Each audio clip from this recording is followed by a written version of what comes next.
여러분 안녕하세요. 오늘 우리가 함께 파헤쳐볼 성경 해설 시간에 오신 것을 환영합니다. 자, 오늘 다룰 창세기 3장은요. 단순히 옛날 옛적 누군가 과일을 따먹었다. 이런 동화 같은 이야기가 절대 아닙니다. 이게 사실은 우리 인간의 복잡한 심리, 죄의 진짜 본질, 그리고 그 속에서 빛나는 하나님의 은혜에 대해 엄청나게 심오하고 놀라운 통찰을 담고 있거든요.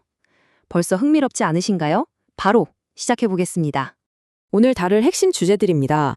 창세기 3장이 왜 중요한지부터 시작해서 유혹과 죄의 본질, 그 파괴적인 결과, 핑계대는 인간과 그럼에도 찾으시는 하나님, 심판 속의 구원 약속, 그리고 오늘 우리의 삶에 적용할 수 있는 부분까지 다룰 텐데요.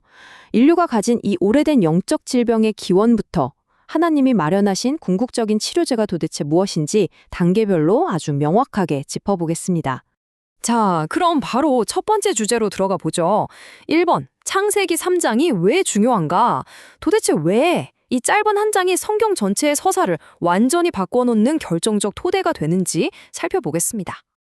아시다시피 창세기 1장과 2장은 그야말로 완벽합니다. 순전한 축복과 경이로운 창조의 이야기로 꽉 채워져 있죠. 그런데 3장으로 딱 넘어오는 순간 정말 갑작스럽고 비극적으로 불순종과 죄가 이 세상에 툭 튀어나옵니다. 그 완벽했던 세상에 쫙 금이 가는 순간인 거죠. 하지만 참 아이러니하게도 바로 이 순간이 우리를 향한 구원의 약속이 시작되는 엄청난 전환점이기도 합니다. 이어서 두 번째 파트, 유혹과 죄의 진정한 본질입니다. 뱀이 도대체 어떤 교묘한 심리적 전략을 썼는지 우리 내면을 들여다보듯 세밀하게 한번 파헤쳐보죠. 하나님이 정말 그렇게 말씀하셨느냐? 그러니까 진짜 그렇게 말했어? 뱀의 이 속삭임을 한번 상상해 보세요. 뱀이 칼에 대고 협박한 게 아닙니다. 진짜 악의적이고 교묘하게 의심의 목소리를 흘린 거죠. 사탄의 가장 강력한 무기는 물리적인 힘이 아니에요. 바로 이렇게 하나님의 말씀에 대한 아주 작은 의심의 씨앗을 우리 마음에 툭 심는 겁니다. 이 유혹의 과정이 어떻게 눈덩이처럼 커지는지 볼까요? 처음엔 방금 전처럼 말씀을 살짝 의심하게 만들고 그 다음엔 우리 안의 욕심을 콕콕 자극합니다. 그리고 에이, 이 정도는 다 하는 거 아니야? 하면서 죄를 아주 작게 포장해버리죠. 결국 불순종이라는 행동으로 멱살을 잡고 이끌어갑니다. 진짜 소름 돋는 사실이 뭔지 아세요? 오늘날 우리가 일상에서 겪는 유혹의 패턴도 이 4단계랑 진짜 완벽하게 똑같다는 겁니다. 자, 여기서 우리가 죄가 뭔지 확실히 짚고 넘어가야 하는데요. 많은 분들이 이 선악과 사건을 그냥 먹지 말라는 과일 하나 몰래 주워 먹은 단순한 규칙 위반 정도로 생각하시잖아요. 하지만 전혀 그렇지 않습니다. 죄의 진짜 본질은 과일의 문제가 아니라 하나님 없이 내가 내 인생의 주인이 되겠다. 내가 스스로 선과 악의 기준이 되겠다는 그 거만한 욕망이거든요. 완전한 자율성을 향한 내면의 반역이었던 겁니다. 그냥 식단 좀 어긴 가벼운 문제가 아니라는 거죠. 자, 이제 세 번째, 죄의 파괴적인 결과로 넘어갑니다. 그 단 한 번의 불순종 직후에 벌어진 현실이 얼마나 비극적이고 참담한지 보겠습니다. 불순종 직후의 인간의 상태가 정말 극단적으로 뒤바뀝니다. 마음속 깊이 있던 평화는 온데간데 없이 두려움으로 바뀌고 그 순수했던 마음은 수치심으로 전락해버리죠. 늘 하나님과 즐겁게 동행하던 인간이 이제는 발소리만 들어도 나무 뒤에 숨기 바쁩니다. 서로 사랑하던 부부 사이는 저 사람 때문이에요 하는 핑계와 비난으로 멍들어 버렸고요. 영원할 것만 같았던 생명의 자리에 결국 죽음이라는 불청객이 들어오게 된 겁니다. 방금 말씀드린 우리 내면의 붕괴도 큰 문제지만 죄는 우리 밖의 모든 관계까지 마치 유리창 깨지듯 산산조각 내버립니다. 창조주 하나님과의 관계가 뚝 끊어졌고 사람과 사람 사이의 끈끈한 신뢰도 무너졌죠. 심지어 땅이 가시덤불을 내면서 자연과의 조화까지 다 박살나버렸습니다. 보시다시피 죄라는 건 절대 내 마음속에만 가만히 머물러 있지 않아요. 사방으로 엄청난 파괴의 파도를 일으키는 겁니다. 이제 이 해설의 가장 감정적인 클라이맥스, 네 번째 파트입니다. 숨어버린 인간, 그리고 그들을 애타게 찾으시는 창조주의 아주 기쁜 대면을 살펴보겠습니다. 아담아, 네가 어디 있느냐? 여러분, 이 질문을 들으실 때 화가 잔뜩 난 경찰관이 범인 잡으려는 목소리로 상상하시면 안 됩니다. 길 잃은 아이를 찾는 부모의 그 애타는 심정을 떠올려 보세요. 하나님이 아담의 GPS 위치를 몰라서 어디냐고 물어보셨을까요? 당연히 아니죠.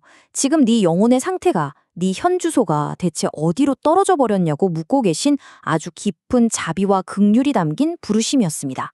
그런데 이 사랑의 부르심에 아담과 하와가 어떻게 반응했을까요? 네, 아주 처절한 책임 전가 게임이 시작됩니다. 아담은 하나님이 주신 저 여자 때문입니다 하고 여자는 저 뱀 때문이에요 하죠.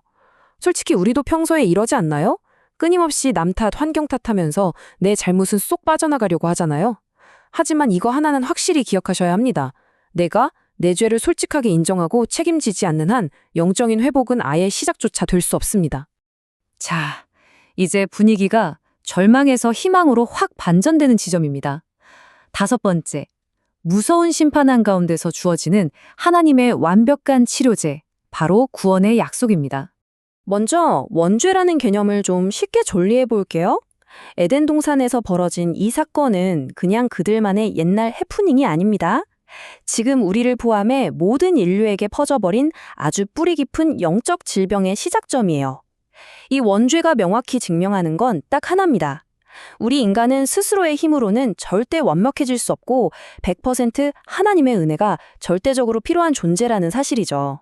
그런데 정말 가슴 벅찬 건 하나님께서 너희들 다 틀렸다며 심판만 딱 내리고 끝내신 게 아니라는 겁니다. 바로 여기서 이른바 최초의 복음이 등장하거든요. 여자의 후손이 뱀의 머리를 완전히 짓밟을 거라는 엄청난 약속을 주십니다.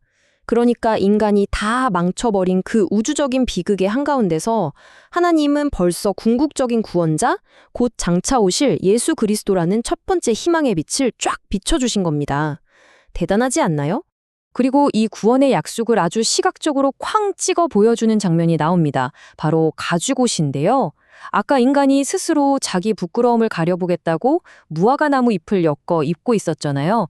근데 하나님이 직접 짐승의 가죽으로 옷을 지어 입히십니다. 여러분, 가죽을 얻으려면 필연적으로 누군가는 피를 흘리고 죽어야만 하잖아요. 인간의 죄와 수치를 덮어주기 위해 역사상 처음으로 생명의 희생이 치러진 겁니다. 이건 훗날 우리를 위해 십자가에서 대신 피 흘리신 예수 그리스도의 은혜를 그야말로 완벽하게 미리 보여주는 기가 막힌 상징이라고 할 수 있습니다. 자, 그럼 이 수천 년 전의 놀라운 이야기가 지금 우리 삶에는 어떤 의미가 있을까요? 마지막 6번째, 이 진리를 우리 매일의 삶과 말씀 묵상에 어떻게 구체적으로 적용할지 살펴보겠습니다. 오늘 이것만은 꼭 기억해 주셨으면 좋겠습니다.